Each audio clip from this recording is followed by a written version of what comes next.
Graham Ashcraft pitched a gem yesterday, and we're going to talk about why he looks like a mainstay in this rotation for years to come. Also, I've got one concern when it comes to Joseph Daniel Votto, and I'm going to tell you what that is on today's Locked On Reds. You are Locked On Reds, your daily Cincinnati Reds podcast, part of the Locked On Podcast Network, your team every day. You are Locked On Reds with myself, Jeff Carr, and Stephen Offenbaker, who is away for the day. He will return on Monday when we recap this national series that is currently going on between the Reds and Nationals at Great American Ballpark. But for today, we're Locked On Reds, part of the Locked On Podcast Network, your team every day. Thanks for making us your first listen. We're free and available on all platforms. On today's show, I want to talk about Graham Ashcraft. There are a lot of great signs, great comparisons when it comes to the rookie. And yes, he's only made 3 starts, but we're going to get into why he has looked so good and why this looks sustainable. Also, Joseph Daniel Vado got another home run. He is on quite the stretch.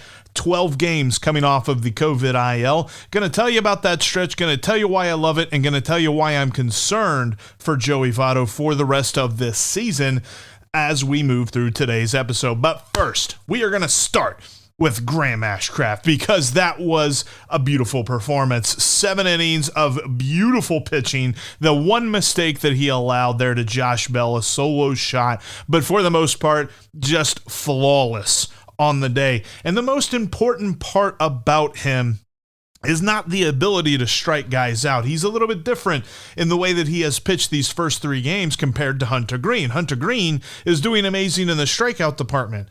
He is doing really good. Graham Ashcraft is limiting hard contact. How much did we talk about that with Wade Miley last year? Now we're talking about it with a rook. We're talking about it with a dude who comes up and can throw a 97 to 100 mile an hour cut fastball that still somehow induces contact with average exit velocity around 70.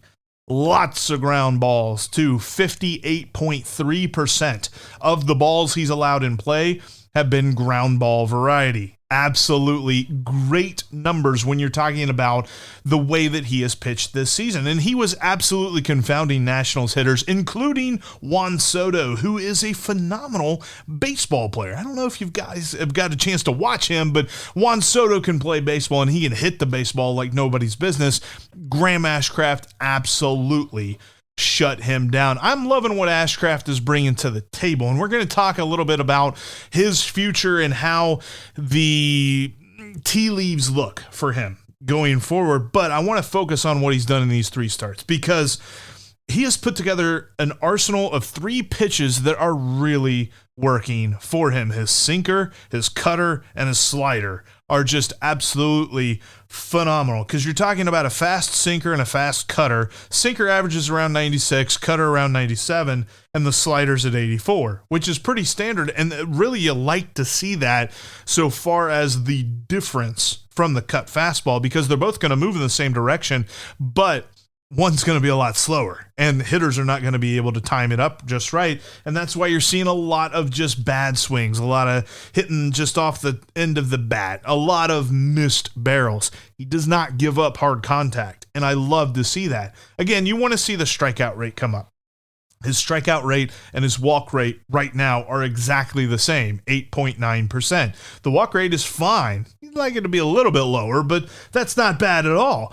The strikeout rate needs to come way up, though. But overall, what he has put together has been phenomenal. And in that pitch arsenal, something that I was looking at according to StatCast, when you look at the spin that he puts on his 3 pitches, they compare very favorably to some very well-known names. The spin that he puts on his sinker is very similar to that of Adam Wainwright and Alek Manoah, who we saw pitch a gem in Toronto, so that's a good comparison. His spin on the cutter that he has compares very favorably to Max Scherzer and Nestor Cortez. I don't know if you've noticed that or not, but the awesome mustache of Nestor Cortez has been pitching phenomenally well for the Yankees this year. And I mean, come on, Max Scherzer, dude needs no introduction. And then on the slider, love these names. It compares the spin rate is very similar, and this is according to StatCast. The spin rate of a slider is very similar to Walker Buehler and Marcus Stroman. These are phenomenal names. And yes, the whiff rate needs to come up a little bit, but he's got the makings of a very, very good pitcher. We're also talking about some good velocity. I mentioned he averages around 97 with the cutter, 96 with the sinker, 84 with the slider. The velo comparison on the cutter and the sinker are very nice. His cutter is actually 3 miles an hour on average faster than Corbin Burns. And we know how good that guy is. And his sinking fastball is exactly the same average velocity as Josh Hader. So we're putting together a couple of really good Brewers pitchers into Graham Ashcraft, and we're putting him out on the mound as a starting pitcher for the Cincinnati Reds. You have got to love that. He is absolutely, and I mentioned this already before, but the key to any pitcher's success in Great American Ballpark is forcing ground balls and not fly balls. And he's done that. 58.3% of balls put in play are going on the ground against Graham Ashcraft. You love to see that from a rook, from a dude who's just starting to cut his teeth in the major leagues. And he looks like, the mentality on the mound, he's got a very bulldog, go get him mentality. And you love to see that. Plus, and teammates tend to, generalize and kind of make stuff sound a little bit more flowery than it is. But, you had a couple of dudes talking about how he's just as nasty as Luis Castillo is. He's just not quite got the swing and miss stuff that he should be getting. That's coming. I'm looking forward to continuing to watch Graham Ashcraft pitch because his future is so bright. I'm going to talk about what that future looks like here in just a moment as I talk to you about the future of your professional life. You're probably looking for a bit of a renaissance, a bit of a growth in your professional life. And the best place to do that is with LinkedIn Jobs. And if you're somebody who owns a small business, LinkedIn Jobs is the best way to hire someone faster that is going to be the exact right candidate for your job, because you can create a job for free in minutes on LinkedIn Jobs, and you can reach a network and beyond for the LinkedIn network that is like 810 million people. That's a lot. That's a big number right there that you get access to when you create a job on LinkedIn Jobs. Then add your job and the purple hiring frame to your LinkedIn profile to spread the word that you're hiring, so that your network can also get the word out and help you get to talking to somebody faster, because they've got simple tools, LinkedIn does, like screening questions that make it easier to focus on candidates with just the right skills and experience, so you can quickly prioritize who you'd like to interview and hire. Because the process of hiring people can always take so long. LinkedIn Jobs understands that. They want to make it take shorter time periods. LinkedIn Jobs helps you find the candidates you want to talk to faster. Did you know that every week, nearly 40 million job seekers visit LinkedIn? Post your job for free at linkedin.com/LockedOnMLB. That's linkedin.com/LockedOnMLB to post your job for free. Terms and conditions apply. We have an important favor to ask you. We've put together a survey so we can learn more about listeners just like you and make your favorite Locked On podcast even better. This is your opportunity to tell us you like and don't like about Locked On Podcasts. Go to lockedonpodcast.com/survey right now to get started. It won't take very long, and everyone that completes a survey can qualify for a chance to win one of 10 $100 Ticketmaster gift cards to take our audience survey. Go to lockedonpodcast.com/survey. We appreciate you doing that. And thanks for making Locked On Reds your first listen. We're free and available on all platforms. Make sure you're following us on all platforms, including right here on YouTube. If this is your first time checking out Locked On Reds here on YouTube, welcome. Thank you for watching.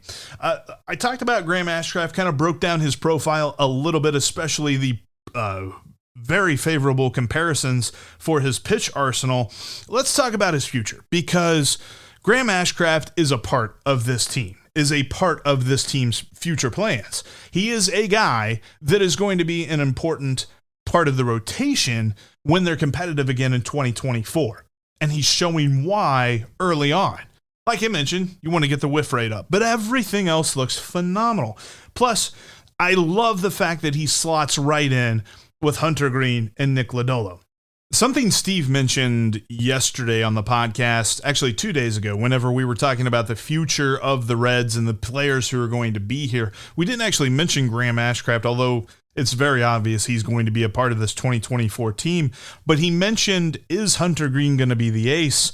Because he's not so sure. He thinks it might be Nick Lodolo, and Graham Ashcraft is kind of a dark horse. I wouldn't say that he's a favorite to be the ace of this staff in 2024, but he has showed us that you can't just write him off of that competition, which is a beautiful thing. It's a great thing for the Reds to have three dudes who could possibly vie for ace. I'd love to hear what you guys have to think about this. I know it's only been 3 starts, so it's very hard to say one way or another that we know what this dude is going to be like in 3 years, but what we have seen in these 3 games has been phenomenal. Plus, you look at the fact, speaking of the other 2 pitchers, Nick Lodolo threw a bullpen session on Wednesday. He threw 30 to 35 pitches, and reports are he felt okay, so he's going to pitch again in a bullpen session on Saturday, which is great to hear because hopefully they can get him back. I talked about maybe you consider just shutting him down for an extended period of time because they were reporting back issues.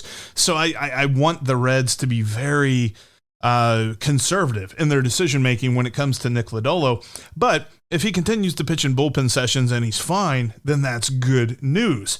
And the fact that Hunter Greene, we've been talking about him here recently, trying to figure out what's going on because the first 3 innings in Boston were phenomenal. He faced 10 hitters. He struck out 7 of them, just dominating. And then in the 4th inning, they figured it out. And a lot of people, and including myself, have been saying, well, it's because the fastball is flat. It's because it doesn't move. Well, according to StatCast, that's not entirely true. In fact, StatCast says that Hunter Greene's 4-seam fastball isn't flat, and it has a higher average horizontal break than Luis Castillo. It moves horizontally more than Luis Castillo's 4-seam fastball moves horizontally. Now, Luis Castillo definitely throws his sinker a lot more than his 4-seamer, and of course his changeup too. But that's probably where Hunter Greene needs to explore. When you're talking about Hunter Greene becoming the ace that we all believe he can be, that I know that he will be, I'm saying this right now, he's going to be the best pitcher that the Reds have ever had. But in order for him to get there, he's not there right now. In fact, you can make an argument that Graham Ashcraft right now might be pitching better than Hunter Greene. That's another podcast, and I'd like to pose that question to Steve to see what he has to say about that. But when I look at Hunter Greene, I think that the thing he needs to do to get to that level of just awesome pitching is he needs to add some sort of moving fastball, sinker, cutter, something like that, 2-seamer. Just something to change things up because hitters know there's one of 2 pitches coming. It's a fastball and it's a slider. He threw his changeup 1 time in that start in Boston. That's not fooling anybody. And I think that based on his usage of it, he doesn't trust it. So maybe he develops that changeup more in the offseason or over the course of this season and into the offseason, and he comes back next year with a much stronger changeup, but he has to have a 3rd pitch. He's not going to be able to build a successful career as a starting pitcher with 2 pitches. He'll be a fine relief pitcher, but that will be a huge disappointment based on our expectations of him. Our expectations of him are to be the ace of this staff for years to come and a perennial Cy Young contender, and you're not going to do that out of the bullpen. So that's how, when I look at that, his fastball moves, so a flat fastball is not the problem. It's just a lack of a 3rd pitch. It really is. I think we're trying to find too many things when it comes to explaining why Hunter Greene isn't the perfect pitcher right now. And I think that it's fair to remember he is a rookie. He's not going to be the perfect pitcher right now. And then Nick Lodolo, I think that he's got a very good argument and something that I told Steve, like he has a higher floor than the other 2 pitchers do. right now and probably for the rest of his career, because Graham Ashcraft, it's very obvious if he starts to lose command of those fastballs, it's going to be interesting. But he's limited the walks to this point, so I don't necessarily know that that is an issue that we have to worry about on a regular basis. But I definitely think that Hunter Greene is the favorite to be the ace in 2024, but then you've got Nick Lodolo second and Graham Ashcraft third, and there's a better than 0% chance that Graham Ashcraft is the ace in 2024. Just depends on what Hunter Greene can do with that third pitch. All right, something that I had mentioned earlier in the show, and I want to definitely get to this, is Joey Votto. Joey Votto has been phenomenal. I mean, absolutely stunning since he got back off the COVID IL. He has hit to the tune of a .290 batting average. But even better than that, he has a .711 slugging percentage because he has 11 hits in those 12 games. 9 of those 11 hits are for extra bases. 9. He is clobbering the baseball. And really, you can look at it and say, well, he's got 3 home runs. He probably should have 5 home runs if, he didn't get robbed in Fenway because of the wall. And some people say the umpires, but whatever. I think that it was just crazy baseball luck that Joey Votto ended up with 2 doubles instead of 2 home runs. But more than that, in the 12 games back, he's struck out 9 times and he's walked 8 times. I love that because that's a lot of the classic Joey Votto mixed with the current Joey Votto of hitting for power, but also very good plate discipline. In fact, on Baseball Savant, they talk about he's got a very high percentile in the walk rate and very high percentile in not chasing after bad pitches. He's still Joey Votto. It's just he's added power to his game. I love to see that. I have a concern, though, about Joey Votto moving forward. And we're going to get into that after I tell you about Built Bar. Because Built Bar has this phenomenal flavor that you've got to try. They've got so many great flavors, whether you're talking about brownie batter puff, cherry barcia. They've got the puffs are amazing. They're my favorite. I love a banana cream puff, churro puff, the birthday cake puff. Those were phenomenal. But now they've got caramel brownie. And it might actually be better than a real caramel brownie because the macros on this are phenomenal. We're talking about 17 grams of protein, 4 grams of sugar. Those kind of numbers make this Built Bar better than an actual caramel brownie. You got to check it out today. Go to Built.com and you can use the promo code LOCKED15 to save 15% off this caramel brownie Built Bar. Go get you one today because who knows how long this is going to be here. I mean, you're talking about a caramel brownie Built Bar. You're putting together a lot of great things because the caramel flavor in and of itself is a beautiful flavor. But then you add on top of that, Built Bar covers it with 100% real chocolate. Oh my gosh, I want to go get one right now, and you got to go get one too. Built.com and use that promo code LOCKED15 to save 15% off your next order. Caramel Brownie Built Bar. Go get it. Go get it right now at Built.com. Make sure that you're following us on Twitter. You can follow myself at Jeff Carr with 3 Fs. You can follow Steve at S. Offenbaker with 2 Fs, and you can follow the show at Locked On Reds with no Fs, all on Twitter. We've got takes during the game. We'll talk about baseball outside the game. Mostly just baseball talk, though. Not a whole lot of other stuff. Although we will talk about Star Wars every now and then because I love me some Star Wars. Man, that new Obi-Wan series. Just absolutely hitting the right spot for me. Absolutely love it. All right. The biggest concern that I have for Joseph Daniel Votto moving forward this season has nothing to do with him. It's not something that he can control. And in fact, it's something he's dealt with his entire career. What is his supporting cast going to look like? Because Jonathan India has been on the injured list for what feels like 7 years. It's not been that long, but it feels that way. His hamstring, at least from what I read in the Inquirer, he's feeling 100%. His swing is fine. He's running fine. He's fielding fine. But the MRI continues to reveal that it's not fully healthy. It's not fully ready to go, and he could re-injure it if he starts playing now. So that tells me one thing: don't play Jonathan India. I don't care if he says he's 100% healthy. If the MRI says no.